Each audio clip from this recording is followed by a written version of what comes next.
من دارم از توی ماشین صحبت میکنم، نمیدونم صدام خوب میشه یا نه. اگه که صدام خوب نشد وایس اوور میذارم. الان از کار تعطیل شدم، گفتم که یه روزم باهاتون شیر کنم. الان از کار تعطیل شدم، دارم برمیگردم خونه و اینکه امروز کار خاصی ندارم، فکر میکنم برم خرید کنم، اما هر موقع که رفتم خرید کردم اونم اضافه میکنم به ویدیو، بعد شیر میکنم. اون موقعی که همه تعطیل میشن. الان ساعت 4 بعد از ظهره، خلاصه که تو ترافیک دوره هم هستیم. از دیروز هوا خیلی خوب شده. اولین روزی بود دیروز که 20 درجه شد تو اسلو، تو نروژ. خیلی یهو تابستون میشه، چون توی نروژ خیلی بهار آنچنانی نداریم.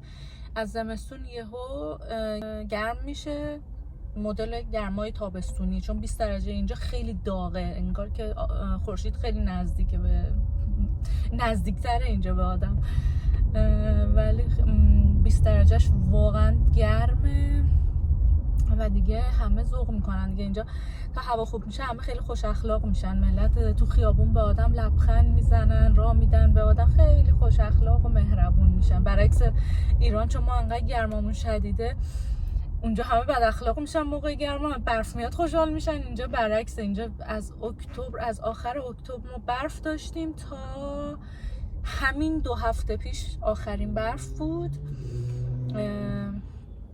من الان یادم رفت به دوربین نگاه کنم، فکر میکنم داشتم با خودم حرف میزدم تا حالا، ولی همین 2 هفته پیش آخرین برف بود. خیلی زمستون طولانی و سردی بود امسال، خیلی طولانی بود، ولی بالاخره مثل این که تموم شد و بالاخره تابستون دار شدیم ما هم. الان جاهای دیگه توی اروپا 1 ماه هوا گرم و خوب و آفتاب و همه میرن توی آب و ما اینجا همچنان در حسرت بودیم، ولی خب بالاخره اینجا هم گرم شد. این موقع سال که میشه روز از صبح خستم، با ماشین معمولا سعی میکنم برم و پنجره ها بسته باشه و خونم همینطور در پنجره سعی میکنم تا جایی که میتونم تحمل کنم، چون اینجا خونه کولر نداره، باید پنکه بگیری یا اینکه کولرهای برقی بگیری بذاری تو خونه. تا جایی که میتونم در پنجره رو ببندم، چون من یه گیاهی اینجا هست که من بهش شدیداً آلرژی دارم، مثل کاملا حالتهای سرماخوردگی، آبریزش بینی شدید، اشک. دوست دارم که بیرون رو بهتون نشون بدم، ولی چیز خاصی نیست، ترافیک اتوبانه بود و اینکه الان پایه رو نیاوردم، همینطوری گذاشتم موبایل رو روی این چیزی که روی ماشین میچسبونه آدم. آها راستی سلام، من سارا هستم. اولین ویدیوی پیجمه، خیلی خوش آمد میگم به اولین ویدیوی پیجم. یه پیج دیگه دارم که اون فقط انگلیسیه، خیلی دلم میخواست که یه پیج فارسی هم داشته باشم. آدم دوست داره که به زبون خودش همیشه، خب خیلی راحت تره زبون خود آدم. پس فعلا میریم تا دوباره فیلم جالب بگیرم براتون. دوباره سلام، رسیدیم خونه. ماشین ظرفشویی پره، درست خالیش نکردم، باید خالیش کنم.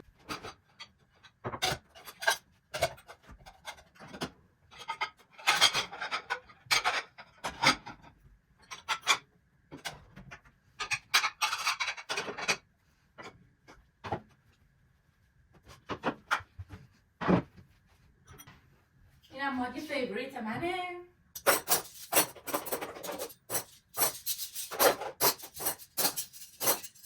این از این. از هر کار اومدیم گرسنمون یه چیزی بخوریم.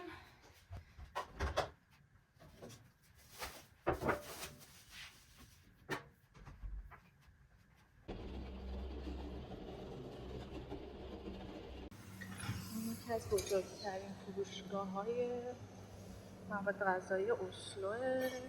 دارم یه کوچولو نشونتون بدم.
از سر کار تعطیل شدم. امروز جمعه است.